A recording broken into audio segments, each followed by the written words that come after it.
Welcome to meeting number 9 of the House of Commons Standing Committee on Canadian Heritage. I want to acknowledge that this meeting is taking place on the unceded traditional territory of the Algonquin and Anishinaabe people.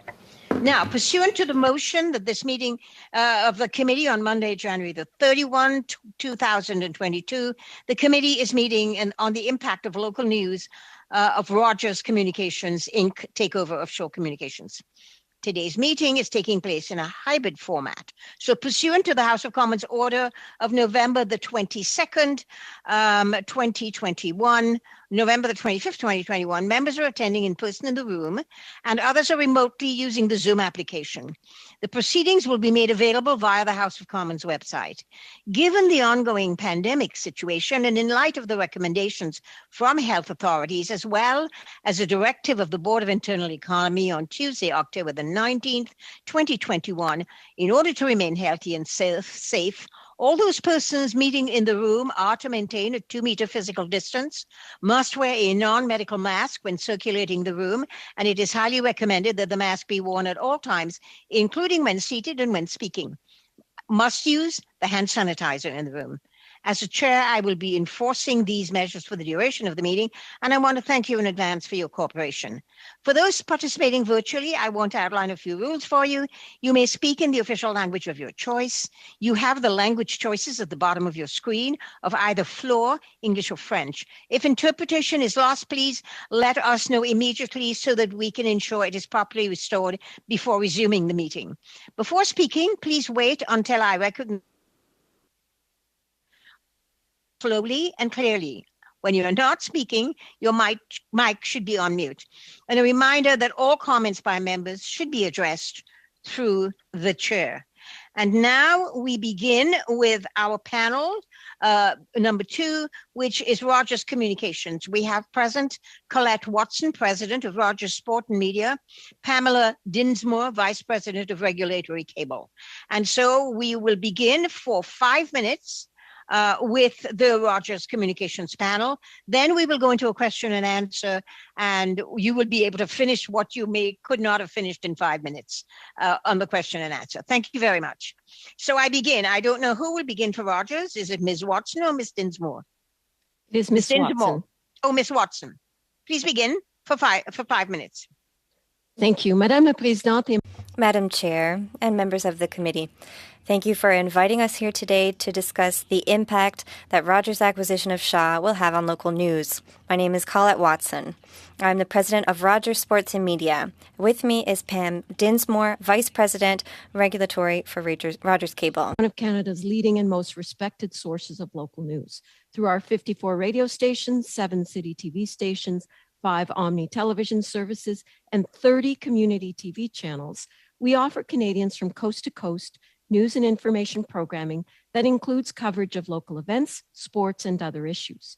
We are deeply committed to ensuring that Canadians can continue to access significant amounts of professionally produced local news that meet high journalistic standards.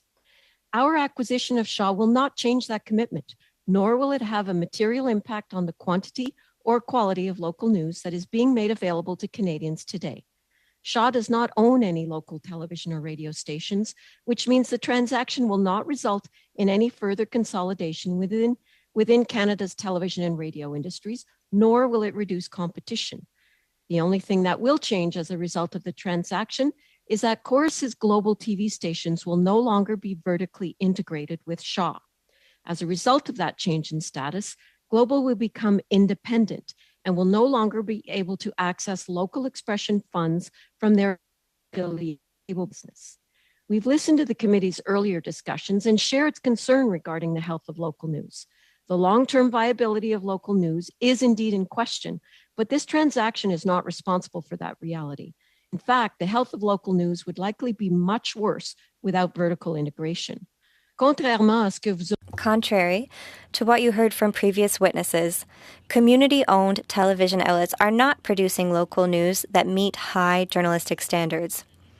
The need for Canada to have professional sources of news produced to these standards becomes more apparent every day, as false and inaccurate reporting becomes more pervasive in our media consumption. This transaction will do is ensure that the funding Shaw directed to local stations will stay in the system and continue to be used to support the production of local news. Global is a top station group in Western Canada, and its news budget currently exceeds City TV's news budget by close to $100 million a year. In addition, it is required by condition of its broadcast license to provide locally relevant and reflective news programming in all the markets it serves. Redirecting the funding it receives from Shaw will not have a material impact on Global's news operations and should not impact current levels of service.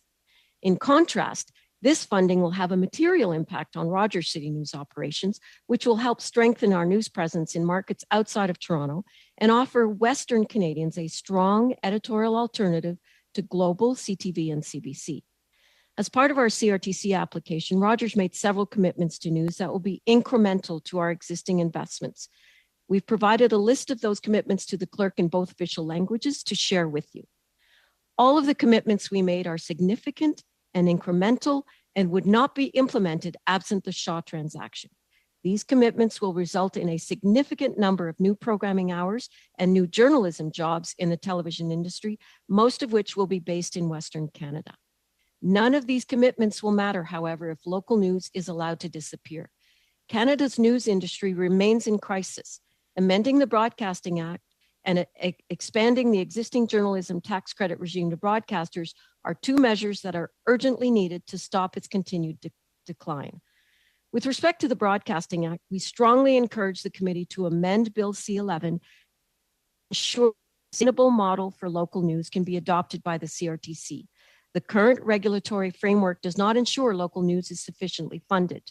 Unfortunately, the CRTC cannot begin to address this systemic issue until new legislation is in place. A more short-term measure to support local news would be to expand the labor tax credit system currently in place for print news to local television news.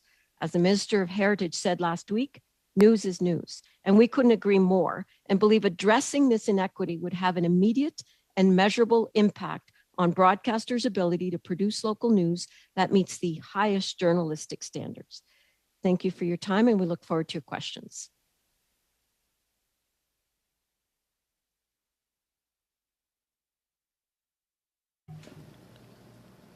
Dr. Fry, you're on mute. Keep myself off mute.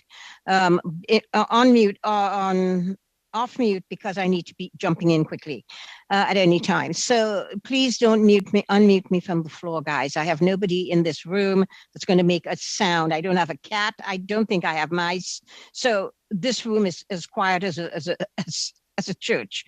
All right, so here we go. What we're now going to go into is we're going to go into a 6-minute round of questions and answers. The round includes a question and includes the answer. And so we're going to begin with Kevin Waugh for the Conservatives for 6 minutes. Thank you, Chair, and thank you to the guests from Rogers for coming. And I noticed from the clerk you've sent a detailed assessment of Rogers Shaw.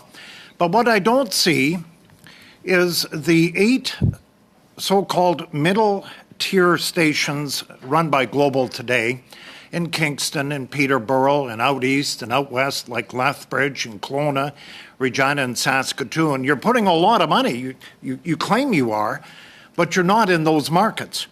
You've cherry-picked the Vancouvers, the Calgarys, the big cities, and you're not putting a dime into the middle markets that will really feel the effect of this merger of Shaw to Rogers. Could you comment on that? Thank you, Mr. Waugh.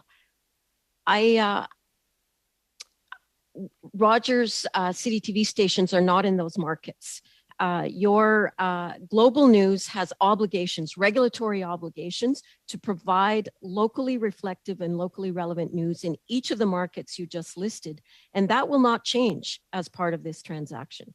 They are obliged by license to continue to fund those news operations. They will not be impacted in any way.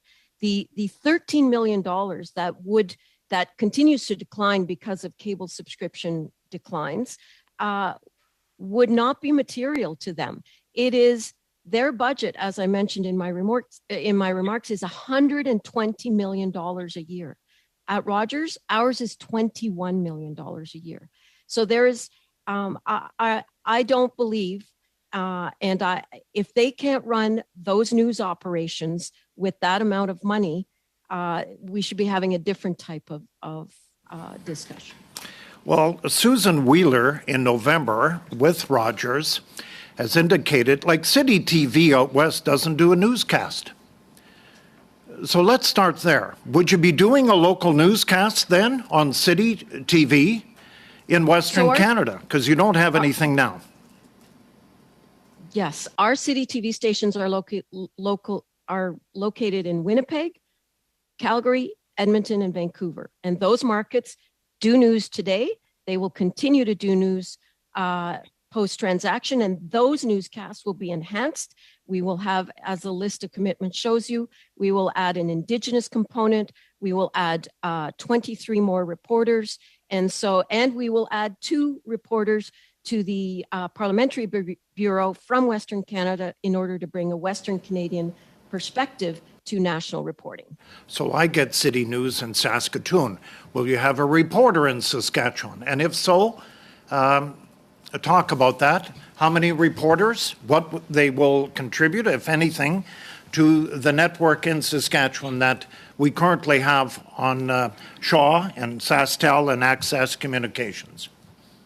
We don't have a City TV news station in Saskatoon. In Saskatchewan, we are quite proud to be the license holder of the educational television network. And so we spend, we are quite proud and spend a lot of time and effort on delivering great programming for the children of Saskatchewan. See, I think with the CRTC, this is a major concern. You have now 52% of the Canadian market in media if this sale goes ahead. You've just said you don't have anything in my province of Saskatchewan.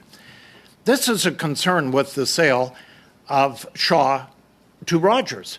You're not addressing the local news angle. You've cherry-picked your big centers of Winnipeg, Vancouver, Calgary, and so on. The 8 or 9 global stations that I have talked about, the middle market, because of the money leaving the Independent Local News Fund. And I would refute to you that $100 million isn't a lot for 8 or 9 global stations to give local news. So I can see the flag going up on this sale, and that your competition, Rogers versus Shaw, and taking on what we have seen in global, Chorus, this is the concern in those little markets. Would you not agree with me that Lethbridge, Kelowna, Regina, Saskatoon, Kingston, Peterborough, St. John would all have a disadvantage if this sale, in fact, does go ahead? Respectfully, I don't agree with that premise. I do agree that local news is challenged across the board. Let me, if I could just make a distinction for you. 52% is the percentage of carriage. So those communities will still have global, they will still have CTV, they will still have City, they will still have CBC. The carriage of channels is what this is about, is the 52%. The local news is about a licensed television network. The licensed television network for City TV is in the markets I described. We are the smallest of the 3, CBC, CTV, and Global, CBC being public, but of the 3 privates, we are the smallest. CBC, CTV, and Global far outweigh the number of stations that City has. But a global viewer in Saskatchewan will not be impacted by the merging of the 2 cable companies. There is a distinction there. 12 seconds left. Kevin, did you have one final word or what? How so? Because the 13 million out of the ILNP would be chewed up. And that was the hearing in November by Global, their submission. So there is a... no, I'm sorry, Ms. Watson. You're going to have to try and get that answer in later on with somebody else. And I'm now going to go to the to Ms. Hepner, Lisa Hepner, for the Liberals for 6 minutes. Lisa. Thank you very much, Madam Chair. I'm just going to pick up where my Conservative colleague left off, because as someone who was a news broadcaster up until about 6 months ago, I'm also concerned, and I have witnessed how local news is diminished whenever there's a major consolidation of news networks. I mean, when CanWest Global went bankrupt in 2009, 2010, a bunch of my colleagues were laid off. We were told we were going to go black in a month if we didn't find a buyer. And it was lucky that CHCH News wasn't lost during that time, and they did find a buyer. So picking up on what my colleague was saying, how can you be sure that local news won't be affected? Because typically what we see is that we're reassured before the transaction that local news won't be affected, and then a couple of months later, a whole bunch of stations get shut down and journalists get laid off. So I'm wondering if you can assuage our fears a little bit about that. I will certainly attempt. All local stations have CRTC obligations. That the license that they hold is really quite strict. You have a certain percentage of locally relevant news you have to do per week. You have a certain amount of locally reflective news you have to do per week. The CRTC held 3 hearings between 2014 and 2018 to solve this issue, to make sure that small, medium-sized markets would continue to enjoy local news. That is why they created the vertically integrated funding opportunity for companies like Rogers Cable and Shaw Cable to move money to their licensed entities. The regulations dictating the amount of news required to be produced per week by each of the stations, I can't speak for Global or CTV, that doesn't change as part of this transaction. It simply does not change. What we are saying is that on City News, where we have a budget of 20 million and Global has a budget of 100 million, that 13 million would go really far for the news that City produces. So if Global News has to find a new source of income to produce its news, which is often a different type of news than what we see on City TV, it's expected that they'll go looking through the Independent Local News Fund. And if Global News takes a big chunk of the Independent Local News Fund to continue its news operations, it's expected that other smaller stations would be affected and that there won't be as much money for them. And so smaller markets, again, are going to be affected because the big players are taking the money meant for local journalism. I'll make one comment, and then I'll ask my colleague, Pam, to talk about the ILNF. We have no way of knowing today, because there were no parameters put around that Global took that 13 million and made incremental news. We have no proof of that. What we're saying is we'll take the 13 million and prove to you how we'll spend it. So we don't know that 13 million, where it's going and what it's doing. With respect to the news fund, I'll hand it over to Pam. Yeah, I mean, this was definitely a subject. Okay, sorry. Can you hear me? Yes, go ahead. Okay. So this was definitely a subject at the CRTC hearing that was touched on. And of course, we acknowledge that once Chorus, Shaw no longer owns Chorus, it will be independent and will be eligible to get funding from the ILNF, which is effectively a $21 million a year fund, which provides money to the independent broadcasters and comes out of the BDU, the cable contribution, the cable and satellite contribution that we make to the broadcasting system. So some players at the hearing suggested that perhaps either the amount of money that comes out of the BDU contribution should be increased or taken from other recipients of funding like the CMF or the Canadian Independent Production Funds. We considered that this issue is bigger than that hearing. This wasn't really so much part of the transfer hearing, but should be rolled into the CRTC study of the ILNF, which it is going to do this year. So this is something that the commission itself will have to figure out, and whether they should be restructuring the ILNF to to take into account the fact that Chorus will now be eligible to access that funding.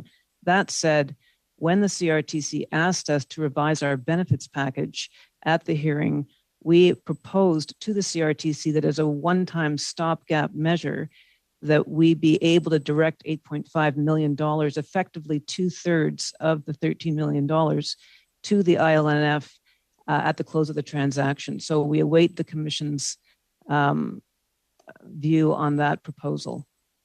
And that if they say yes, that will at least help in the interim while the Commission reviews the ILNF itself. I guess if I have a few minutes left, I would just ask you to, I know that you suggested that the tax credit for journalism should be extended to broadcasters as well as print journalists. Can you just quickly go over any other ideas maybe you have to incentivize news so that we have more local news coverage so that broadcasters do more to promote local news? Actually, Ms. Dinsmore, you actually have no time left to answer that question. But if Lisa, I will ask you to try and put that in when somebody else asks you a question. Thank you very much. Now I go to Sébastien Lemire, who is substituting today for Martin at the Bloc Québécois. For 6 minutes, please. Sébastien. Merci. Thank you, Madam Chair. Thank you for your unparalleled welcome. So my question, Mr. Joe Natale, he said at the committee where I sit on the committee on March 29th, he said the ability to bring together two teams, talking about Shaw and Rogers, with two balance sheets and two capabilities will allow Canada to take a leadership role in the future of a digital economy. We're talking about bringing together a company that has 50% of the cable subscriber market share and controls more than 50% of programming revenues. With the acquisition of Shaw by Rogers, in your opinion, will this merger allow Canada to play a leadership role in the digital economy, or will the competitive setback this acquisition would cause have a negative impact on the Canadian digital economy?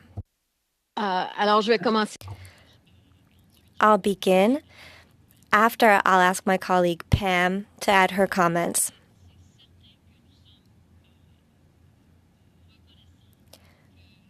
We certainly recognize the size of the company once the company will be united with Shaw. I worked for Mr. Rogers. I've been at Rogers for 30 years.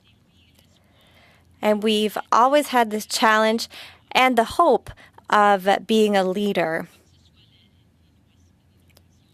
No matter what happens in innovation and development. And today, as it turns out, we have digital development. I'm not sure if Ms. Dinsmore would like to add something to this answer.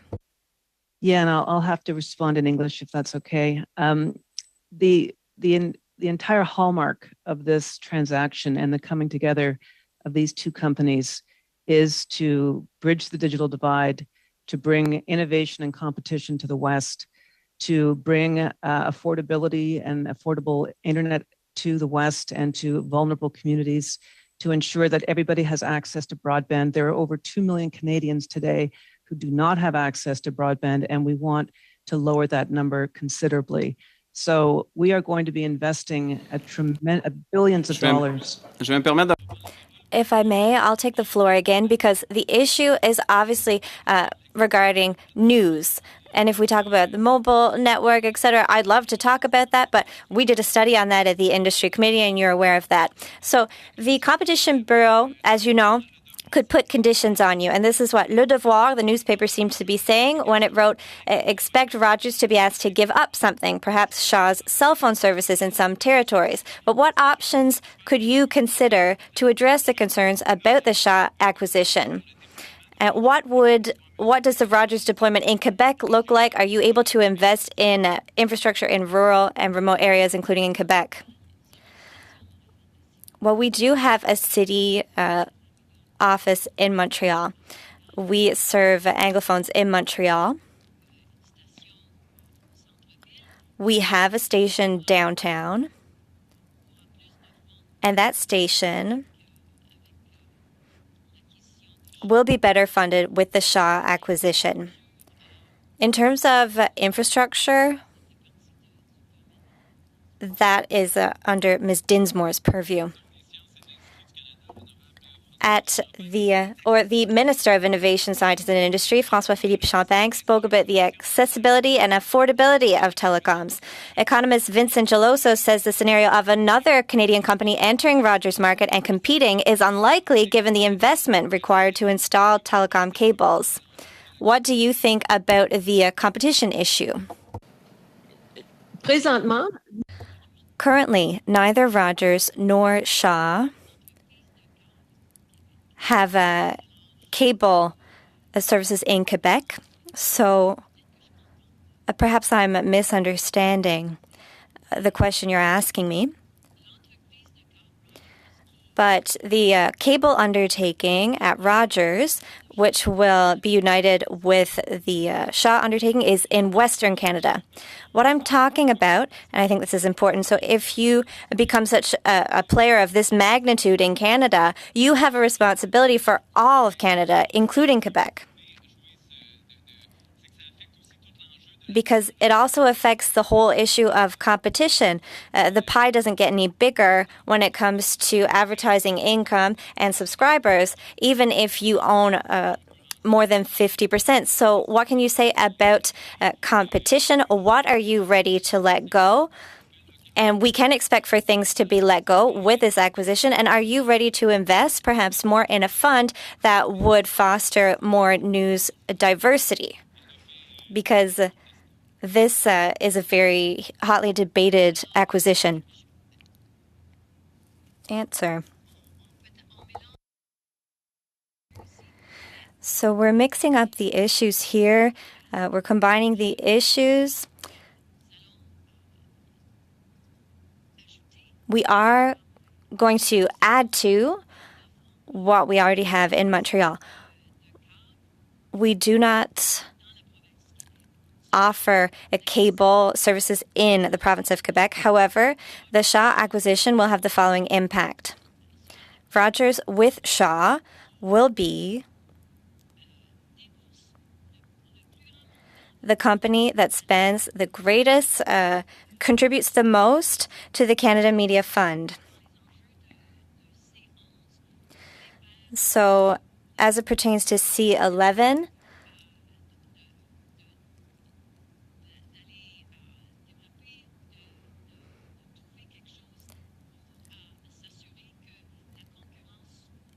you could, there could be changes made to ensure competition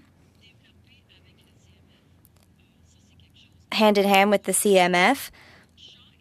That's something. But today, Shaw and Rogers do not operate in the province of Quebec. And there's nothing, I don't see how we could add to that. Watson, I think the time is up. Monsieur le Maire, thank you very much. I will go to the next questioner, and that is Richard Cannings from the NDP for 6 minutes. Richard. Oh, thank you, Madam Chair, and I'd like to thank the witnesses here before us today. I'm from the Okanagan Valley, British Columbia, fairly rural area.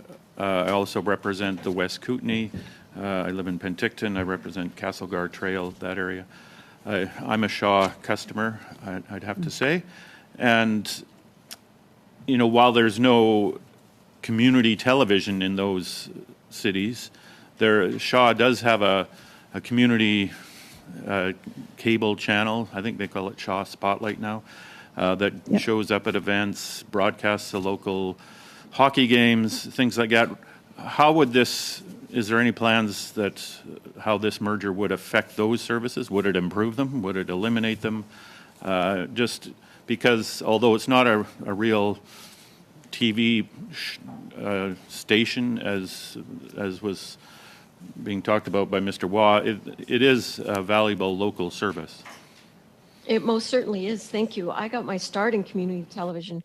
We have a very, very fond outlook on community television. We at Rogers pride ourselves on being the gold standard for that.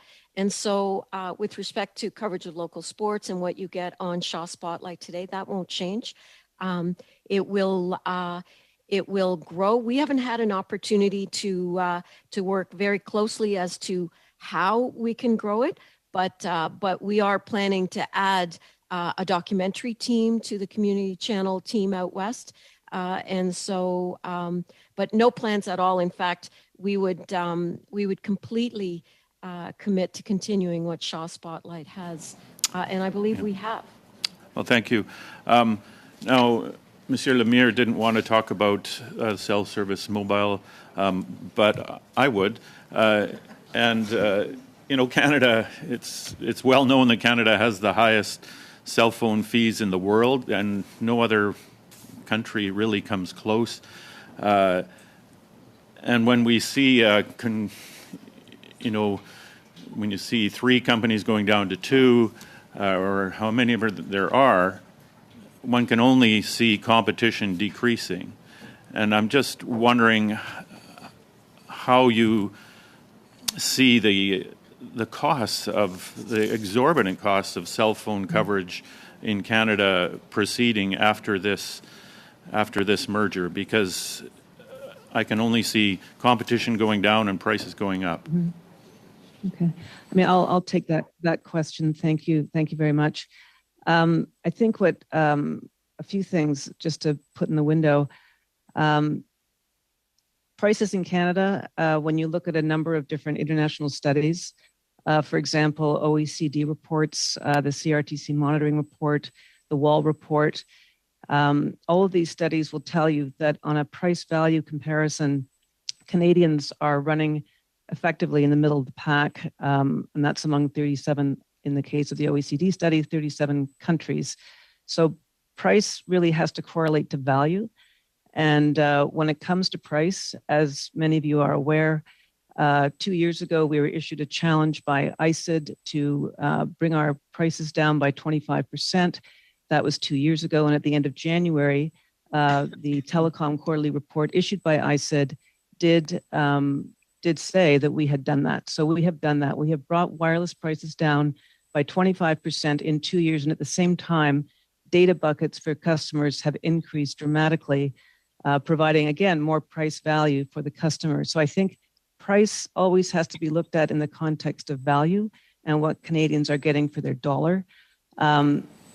Another study, a PwC study that was issued in September of 21, it looked at the cost of building networks and the quality of service among the G20 countries. And in that study found that while in Canada, the providers spend the most money of all the G20 countries to construct and build their networks, at the same time, we had the highest quality of service that relates to speed, 4G availability, and a video experience. So again, it's a tough country here. It's rocky, it's cold, it's not easy to build in certain places, and it's hard to do it in the winter. Yeah, it costs a lot of money. Right. But at the end of the day, 1 minute left in this question. I'll just value. Can I just? Dollar. It'll cover what point of order if I can. 1 minute left. 1 minute left, I need I'll unanimous. just finish, Chris. Excuse me, if there's, I don't know, I would like the bells to are stress- ringing, Madam Chair. I know, and I need unanimous consent to see if you want to stay for another 20 minutes. It's a 30-minute bell. Do you wish to stay for another 20 minutes while the bells are ringing? Given that you can, yes. Am I getting unanimous consent? Don't know. The clerk would have to tell me. I think we have unanimous consent for 15. I don't know who's speaking. Can I ask the clerk to give me that answer, please? Your voice is very distinctive. I'm being told that the room is given unanimous consent for 15 minutes, Madam Chair. Thank you very much. So we will continue for 15 minutes. That means you can finish your the 40 seconds that was left in your. I had 1 minute when all this began. I just wanted to say, what I'm quoting from is a new report. Out of Finland, which is kind of like a country like Canada. It's cold, it's northern, it's sparsely populated for many miles. But they looked at countries around the world. They had a package of 4G cell phone plan with 100 gigabytes of data. And Canada came in at $144. And the next most, this is out of 40 countries. We were number 40. South Africa at 127. So that's what I was commenting on. Thank you very That's it? Thank you. I think Okay. that's time is up. I don't know what's going on. Somebody's got a mic unmuted in the room, and therefore I am yelling at you all from a distance. Thank you. Please mute your mics. Thank you. What I would like to say is that your time is up, Mr. Canning, and we're going to move now to the other round. But I wanted to tell you that this round takes 20 minutes. That's why I asked for consent for 20 minutes. If you only give me 15 minutes consent, Mr. Waugh and Mr. Biddle, who are the last two questioners, will have to be cut off. Is that what we wish as a committee? May I get some response? Yes, Thank you, we're fine with Chair. that. 20 minutes then? Okay. Oh, you're fine with 15. What are you fine with? 15 or 20, please. 15, Madam Chair. It's Chris. All right, Chris. So you guys are, Mr. Waugh is okay to come off the question. Thank you very much. Now we go to this round, and it's Ms. Lewis, Leslie Lewis, for 5 minutes, please, for the Conservatives. Sorry, thank you very much. For many years, the industry and analysts have sounded the alarm regarding Canada's very high and increasing concentration of media ownership. This proposed merger, which would be the sixth largest merger of its kind in Canada, has been criticized from all sides of the spectrum. People are saying that this would be bad for news media and also for diversity of voices. It would also be bad for employment in the local broadcasting and bad for competition, and ultimately also bad for consumers. How would you address those concerns, specifically the one about voice? Well, Shaw does not own any local TV or radio stations, so there will be no consolidation of radio and TV by combining Rogers and Shaw. And so there will be no consolidation, no reduction of diversity of voices, no reduction of voices. Quite proud, though, at Rogers to have one of the best track records with respect to diversity on air, on our city news stations, as well as we are the proud owners of and partners with two independent ethnic organizations on Omni Television. We newscasts in 6 different languages. We offer programming in 40 different languages, and we have 30 community channels with different languages based on the communities they serve. We have a variety of radio stations that offer opportunities for diversity of voices across the country as well. But with respect to merging Shaw and Rogers, there will be no reduction or consolidation of actual TV and radio stations, and just a wonderful enhancement of the very amazing track record we have today on diversity of voices.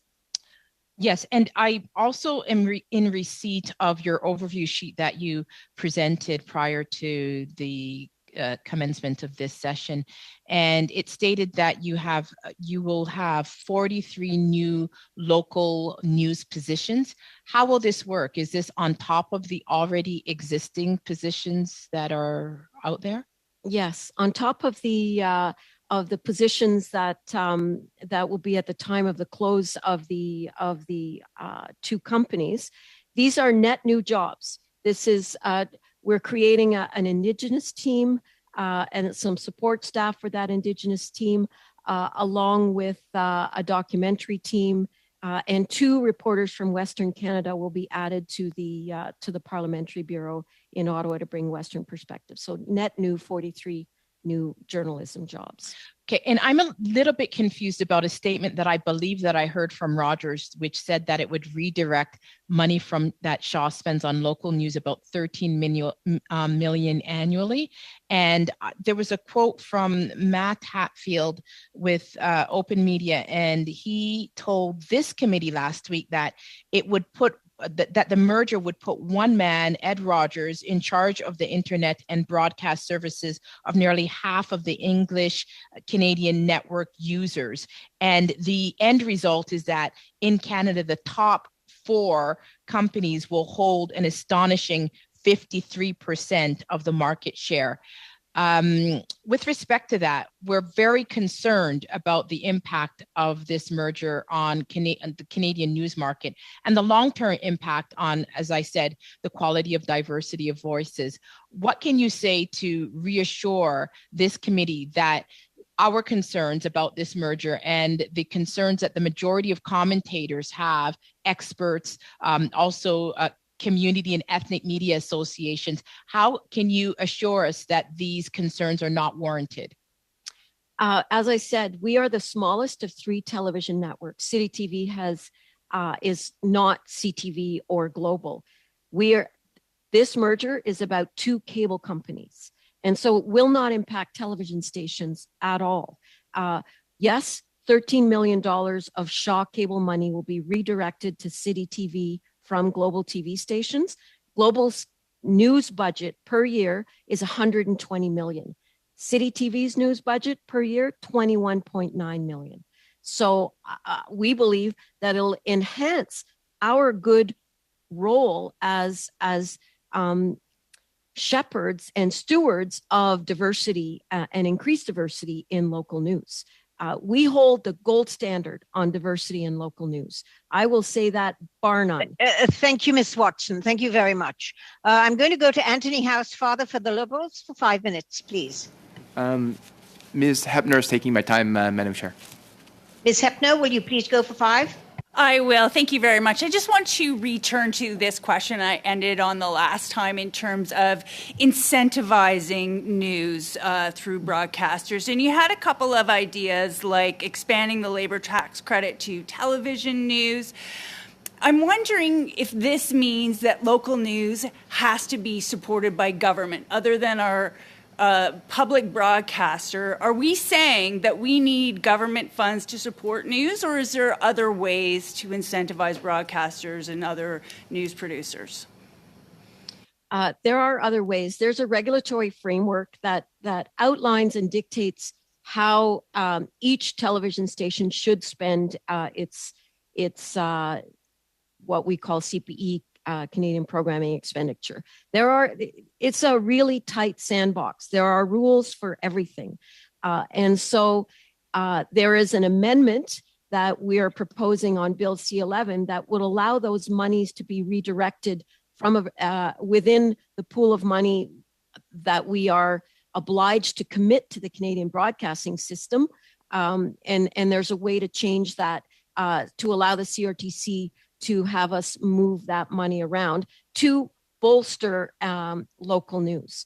The tax credit is the easiest one to implement right away.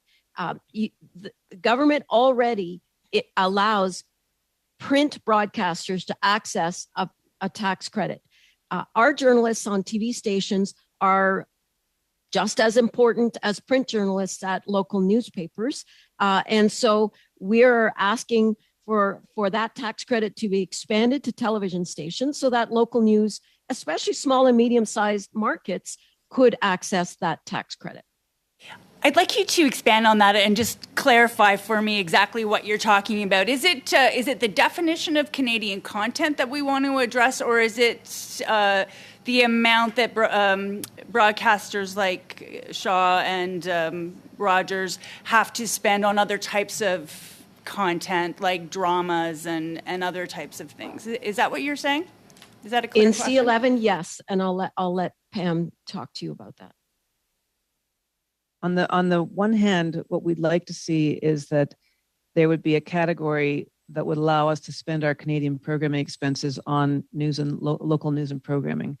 That doesn't exist today. We'd like to see that added, and that would then allow, again, as Colette was discussing, the fact as a broadcaster that one has to spend a certain amount of money every given year on Canadian programming. That would add that category, and we could allocate some of that money to local news and information programming. That's step one. Step two is, as we look at our tech giant friends, we recognize that they are both acquirers, producers, and distributors of programming. And to the extent they're regulated, they will be regulated as one entity. We at Rogers are regulated as numerous different entities. We're regulated as a cable company. We're regulated as a broadcast. We're regulated as specialty services. We're regulated as radio stations. And so what we want is to allow the commission to have the flexibility to look upon us as one, and for us to be able to come forward to the commission with proposals around how we might move money from one side of the company to another in order to support local news and information programming, because right now we can't do that because we're regulated in silos. So again, our friends will not be regulated in those same sorts of silos. They'll be regulated as one entity. We are going to be regulated, unless things change, as different licensees, ergo with different regulatory requirements, and ergo unable to do exactly what we'd like to do, which is allocate part of our BDU contribution to fund local news that our media arm is producing, would be an example. Thank you. You have 52 seconds, Lisa. Okay, I'll just, to finish up that thought, do you think that the legislation should mandate that more money be put into news, or do you think that the broadcasters should have more flexibility in what they put their money into? We think that it should be a category that provides that option, because you might have a broadcasting group that thinks that drama is the most important thing for them to put their money on. Whereas for us at Rogers, certainly local news and information programming is one of our major calling cards, and ergo we want to bolster it and ensure that we can continue to do it as well as we do today, and even better. Thank you. Leon, that is okay. Lisa, I'm sorry, sweetie, you've only got 10 seconds left. I would like to move now to the Bloc Québécois, and it's going to be, again, Mr. Lemire for 2.5 minutes. Thank you, Mr. Lemire. Merci, Madame. Thank you, Madam Chair. Just a clarification question. At what time do you want to end the committee to allow people to leave? The NDP is going to have his 2.5 minutes? We were given 15 minutes by the committee. We are using that 15 minutes, and that we have 5 and 10 more minutes left. So if you can begin, please. Perfect. Merci That beaucoup. will give you enough. Thank you very much. Thank you very much. Thank you, Madam Chair. Now my question. We know that Shaw provides funding to Chorus Entertainment for its world programs. Rogers owns CTV and CTV News, and would use that money to stimulate its own news programming, especially in Edmonton, Calgary, etc. We have controlling 50% of the cable subscriber market share. Rogers will decide what will be shown and how much these programs will be paid for. So this is an issue, in my opinion. How much are you going to be able to stimulate Francophone content in Quebec? So there we have two questions. One regarding more local news with the amount that Chorus receives from Shaw, which does not pertain to specialized services in Quebec. That would be with Bell 5, Cogeco, Videotron, and other cable companies that operate in Quebec. Rogers and Shaw are not licensed to offer cable services in the province of Quebec. When it comes to the amount of money that Shaw will give to Chorus, as I explained earlier, the funds going to Shaw will go to City TV, which includes a station in Montreal. But the budget is $120 million at Global, $21 million at City. I believe the $13 million amount will be well spent at City for news. Question. Do you also plan to invest more in infrastructure in Montreal? Or for you, is it only Anglophone programs that's important? Answer. In journalism, probably not in infrastructure. Thank you. Who is going to answer that question? I believe I answered it. All right. Miss, you have 18 seconds left. Mr. Lemire, what do you want to do with that? C'est parfait, c'est fait. It's perfect. I'm all done, Madam Chair. Thank you very much. I now go to Mr. Canning for 2.5 minutes. Thank you. Well, thank you, Madam Chair. I think, combined, right now, Shaw and Rogers together have an employment force of well over 30,000 people, I think 34,000. You mentioned a net increase of 43, I think I heard, reporter staff. I'm just wondering we've heard concern in the media and at other committees that there will be a big hit on overall employment in the new Rogers, and I'm just wondering if you could comment on that, like what is projected for that job loss, because I think overall it must be negative or this wouldn't be happening. Thank you for that question. I'll take it. I think it's fair to say that in any transaction of this size and nature, there will be obviously some redundancies, but the great news is that we are not only committed to the 10,000 employees that currently work at Shaw, but we have further committed to creating 3,000 net new jobs as part of this transaction as we move ahead with our extension of service into Indigenous, rural, and remote communities, as we deploy our 5G networks and do a lot of our new build. We are going to be in a footprint that is much larger than the current Shaw footprint, which will require us to hire, people. We've also made commitments, as you will see on the appendix that we gave to you, to a new National Center of Technology and Engineering Excellence, and that will, in and of itself, create hundreds of new jobs. So I think that the great news for you is that what you may have heard in the press is not, in fact, going to be translated into reality. Well, thank you. And Madam Chair, that's 1 minute. That's all I have. That's all you have. I cede my time. That's great. Can somebody turn off their mic in the room, please? Thank you very much.